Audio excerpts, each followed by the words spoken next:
ucap bismillah, wanita berhijab ini viral pamer minum amer.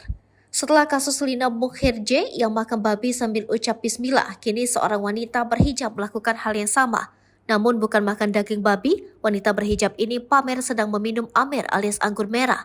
Parahnya lagi, sebelum meneguk amer yang telah dituangkannya, wanita tersebut tampak mengucap bismillah. Bahkan ia juga sempat mengucap astagfirullah saat amer yang tengah dituangkannya sedikit tumpah. Melihat hal ini, tentu kelakuan wanita berhijab itu langsung menuai sorotan. Pantauan sripoku.com dari Instagram viral_celeb.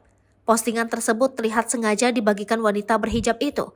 Namun hingga kini belum diketahui motif apa hingga wanita berhijab itu nekat meminum amer sambil mengucap bismillah. Hanya saja dari kolom komentar, tak sedikit netizen yang mengingatkan atas kasus Lina Mukherjee. Video viral wanita itu disamakan dengan nasib Lina Mukherjee yang kini berakhir di penjara. Lina Mukherjee diketahui sudah menjalani sidang perdana di Pengadilan Negeri Palembang Selasa 25 Juli 2023. Jaksa penuntut umum Siti Fatimah saat membacakan dakwaan mendakwa TikToker Lina Mukherjee terkait pasal Undang-Undang ITE.